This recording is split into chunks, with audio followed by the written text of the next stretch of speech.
बिस्मिल्लाहिर्रहमानिर्रहीम। अस्सलाम वालेकुम अज़ीज़ तलबा, आज की इस वीडियो में एक्सरसाइज 4.1 के क्वेश्चन नंबर 4 को सॉल्व करेंगे हम। क्वेश्चन नंबर 4 को अगर हम देखें तो क्वेश्चन नंबर 4 में हमें फैक्टराइज करने का कहा जा रहा है। तो अब हम देखते हैं कि क्वेश्चन नंबर 4 के जो डिफरेंट पार्ट्स हैं उसमें क्या क्या टर्म्स हमें दी हुई हैं और उनको हम कैसे हल करेंगे। सबसे पहले हम अगर पार्ट नंबर 1 को देखें तो पार्ट नंबर 1 में हमें 2x² + 7x + 3 रकम दी हुई है और इसकी हमने फैक्टराइजेशन करनी है। तो इसकी फैक्टराइजेशन के लिए हम फैक्टराइजेशन बाय पार्ट्स या मिड टर्म ब्रेक मेथड ही यूज़ करेंगे। उसके लिए जैसा कि हमने प्रीवियसली क्वेश्चन नंबर 3 में भी जो क्वेश्चन किए थे वो भी इसी मेथड के अकॉर्डिंगली थी।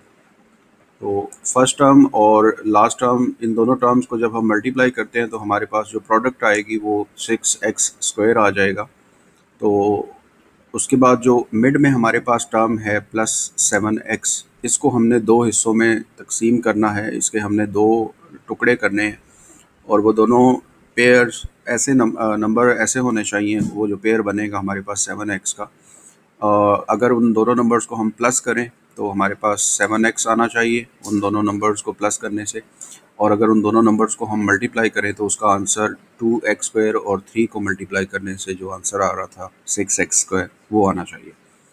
तो उसके लिए हम देखते हैं कि 7x चूँकि प्लस का नंबर है और तमाम साइन प्लस के हैं, तो इसका मतलब है कि जो 7x के दोनों हमारे पास जोड़े बनेंगे, एक 6x और एक 1x, ये दोनों पॉजिटिव साइन वाले होंगे क्योंकि 6x और 1x को अगर हम मल्टीप्लाई करें तो 6x² आंसर आ जाता है, और इसी तरह 6x और x को हम अगर प्लस करें तो वो 7x आ जाता है। इसका मतलब है हमारा जो कंडीशन है वो सेटिस्फाई हो रहा है। सो 7x की जगह पे हमने 6x + x जो है वो रिप्लेस कर दी है सेकंड स्टेप के अंदर। फिर थर्ड स्टेप के अंदर हम फर्स्ट टू जो टर्म्स है हमारे पास 2x² + 6x, उन दोनों में से 2x कॉमन लेंगे और उन दोनों को कॉमन लेके बाकी x + 3 बच जाएगा, तो उसको हम विद इन द ब्रैकेट्स लिख लेंगे। उसके बाद जो थर्ड और फोर्थ टर्म थी हमारे पास x + 3, उन दोनों टर्म में से हमने कॉमन लेना है। तो जैसा कि ये दोनों टर्म्स अनलाइक हैं, एक दूसरे से डिफरेंट हैं, तो यहाँ पे हमारे पास जस्ट +1 कॉमन आएगा। तो +1 कॉमन लेने के बाद बाकी within the bracket x + 3 answer आ जाएगा, रिमाइंडर आ जाएगा।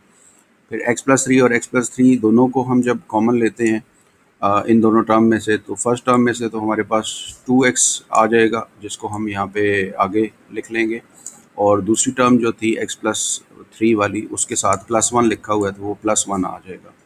तो इस तरीके से हमारा जो पार्ट नंबर 1 है क्वेश्चन नंबर 4 का वो कंप्लीट हो जाता है। उसके बाद अगर हम पार्ट नंबर 2 में देखें तो पार्ट नंबर 2 में भी हमारे पास तमाम साइंस प्लस के हैं। तो इसमें भी हमारे पास जो पेयर बनेगा, नंबर जो आएंगे हमारे पास वो दोनों पॉजिटिव साइन वाले होंगे। तो सबसे पहले तो हमने देखना है कि फर्स्ट और लास्ट टर्म को मल्टीप्लाई करने से हमारे पास कौन सी प्रोडक्ट आ रही है जिसके हमने फैक्टर्स ढूंढने हैं।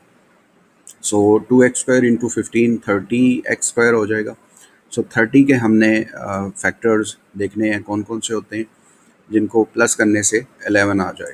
तो 11x का जो 30 के फैक्टर्स हैं वो 6 और 5 होते हैं जिनको प्लस करने से 11 आता है। 6 5s are 30 और 6 + 5 11। सो सेकंड स्टेप में हम 11x की जगह पे इसके दोनों पेयर हमने सेलेक्ट किए हैं नंबर्स के, 6x और +5x, वो दोनों लिख लेंगे। बाकी 2x² और +15 एज इट इज़ उसी तरह आ जाएगा। उसके बाद थर्ड स्टेप में हम फर्स्ट टू टर्म्स में से 2x कॉमन लेंगे और बाकी x + 3 हमारे पास बाकी बच जाएगा, और इसी तरह लास्ट टू टर्म्स में से हम 5 कॉमन लेंगे तो x + 3 ही हमारे पास बाकी बचेगा। तो लास्ट स्टेप में x + 3 दोनों टर्म में से हमें कॉमन नज़र आ रहा है, उसको कॉमन लेंगे, तो उसको कॉमन लेने के बाद बाकी हमारे पास फर्स्ट टर्म में से 2x बच जाएगा और सेकेंड टर्म में से +5 आ जाएगा जो कि हमारा आंसर आ जाएगा, यानी x + 3 × 2x + 5 हमारे पास इस पार्ट का आंसर आ गया। पार्ट नंबर 3 को अगर हम देखें तो पार्ट नंबर 3 में भी तमाम साइंस पॉजिटिव साइन है।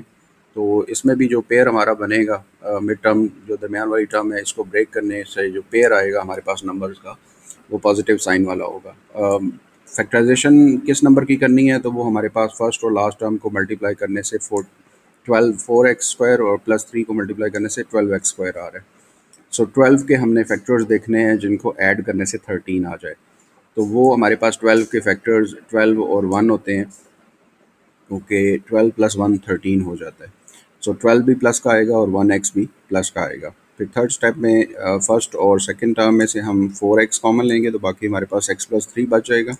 और लास्ट टू टर्म में से कुछ भी कॉमन नहीं निकला तो वहाँ पे हम जस्ट 1 कॉमन लेंगे तो बाकी x प्लस 3 रिमाइंडर आ जाएगा। फिर x प्लस 3 को कॉमन लेंगे तो x प्लस 3 को कॉमन लेने के बाद हमारे पास फर्स्ट टर्म में से 4x बच जाता है और सेकंड टर्म में से प्लस 1। तो इस तरीके से हमारा पार्ट नंबर 3 की फैक्टराइजेशन जो है वो मुकम्मल हो जाती है। फिर पार्ट नंबर 4 पे अगर हम चलें तो पार्ट नंबर 4 में भी हमारे पास तमाम साइंस पॉजिटिव हैं। तो इसमें भी जो पेयर बनेगा हमारे पास मिड टर्म को ब्रेक करके वो दोनों पॉजिटिव साइन रखने वाला पेयर होगा। सो फर्स्ट और लास्ट टर्म को अगर हम मल्टीप्लाई करें तो 6x² हमारे पास आ रहा है।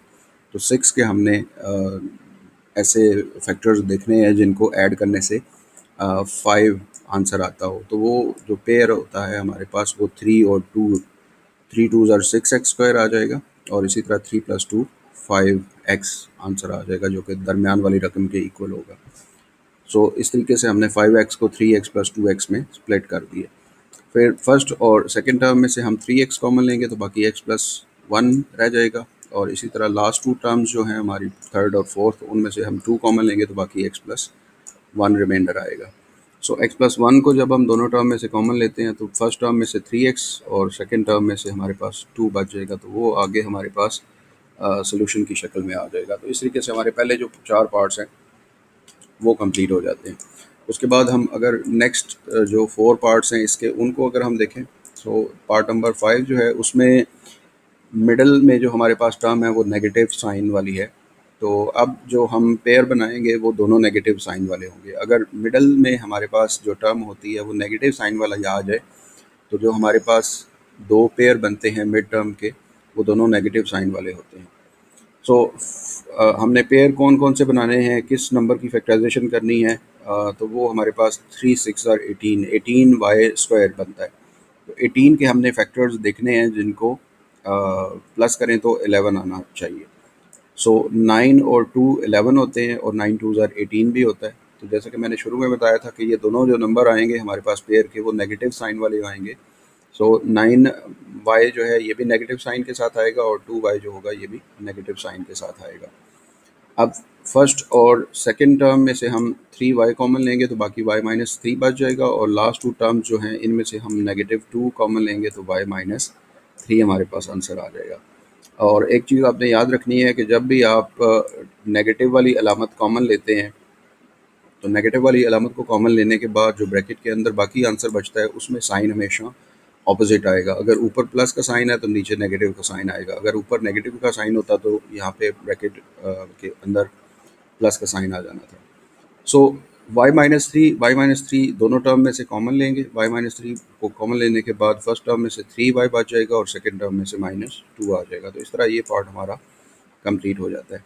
उसके बाद पार्ट नंबर जो नेक्स्ट है 6 उसमें भी हमारा जो मिड में टर्म दी हुई है वो नेगेटिव साइन वाली है। तो इसमें भी हम वही तरीकाकार यूज़ करेंगे जो हमने पार्ट नंबर 5 में यूज़ किया था कि जो दोनों हमारे पास नंबर्स आएंगे पेयर के वो नेगेटिव साइन रखते होंगे। So first and last term को मल्टीप्लाई करने से हमारे पास 4y² बन रहे हैं। तो 4 के हमने फैक्टर्स देखने हैं जिनको ऐड करने से -5 आता हो। तो वो हमें पता है कि 4 और 1 5 होता है और 4 1s आर 4 होता है। तो प्रीवियसली 4 भी नेगेटिव साइन वाला आएगा और 1 5 भी नेगेटिव साइन वाला ही आएगा। उसके बाद फर्स्ट और सेकंड टर्म में से हम 2y कॉमन लेंगे तो y -2 बच जाएगा और लास्ट 2 टर्म में से कुछ भी कॉमन नहीं निकल रहा तो जहाँ पे कुछ भी कॉमन ना निकल रहा हो वहाँ पे हम -1 कॉमन लेंगे। तो जब माइनस कॉमन लिया हुआ है तो आगे फिर y+2 जो है वो y -2 में तब्दील हो जाएगा। फिर y-2 कॉमन लेंगे दोनों टर्म में जो हमें सेम नज़र आ रहा है। तो y-2 कॉमन लेने के बाद फर्स्ट टर्म में से 2y बच जाएगा और सेकंड टर्म में से -1 आ जाएगा। तो इस तरह पार्ट नंबर 6 जो है वो कंप्लीट हो जाता है। पार्ट नंबर 7 जो है पार्ट नंबर 7 भी पार्ट नंबर 6 और पार्ट नंबर 5 के जैसा ही है। इसमें भी हमारे पास मिडल टर्म नेगेटिव साइन वाली है। तो इसमें भी मिडल टर्म के जो हम 2 हिस्से करेंगे वो दोनों नेगेटिव साइन वाले होंगे।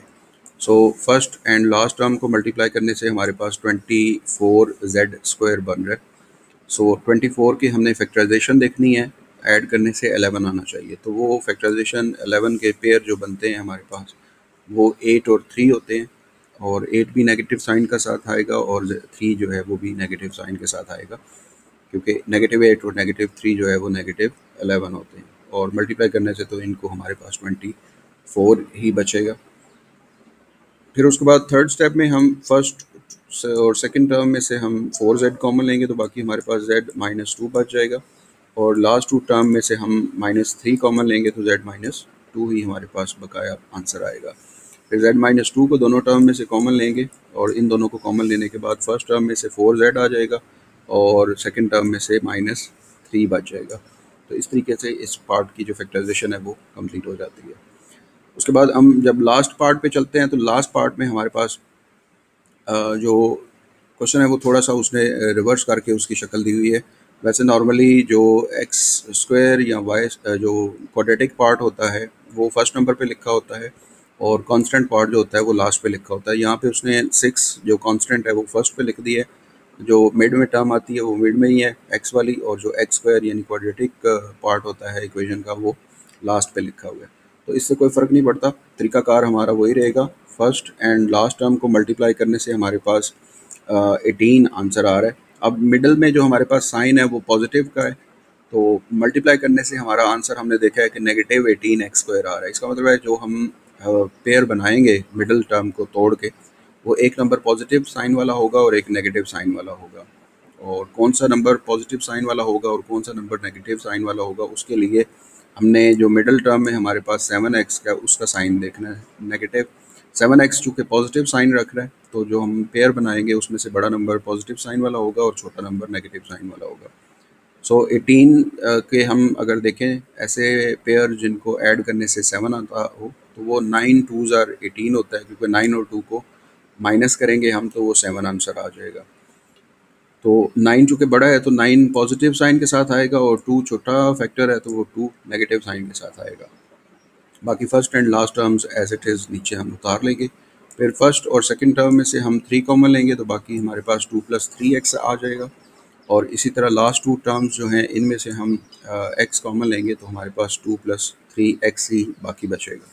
फिर 2 + 3x को हम जब कॉमन लेते हैं तो 2 + 3x को कॉमन लेने के बाद फर्स्ट टर्म में से हमारे पास 3 बच जाता है, और सेकंड टर्म में से हमारे पास -x आ जाता है। तो इस तरीके से हमारी जो पार्ट नंबर 8 है उसकी फैक्टराइजेशन मुकम्मल हो जाती है। तो आई होप कि आपको ये जो क्वेश्चन नंबर 4 था इसकी समझ लग गई होगी कि इसमें आप किस तरह फैक्टराइजेशन मेथड को इस्तेमाल करते हुए गिवन क्वेश्चंस जो हैं उनकी फैक्टराइजेशन कंप्लीट करते हैं।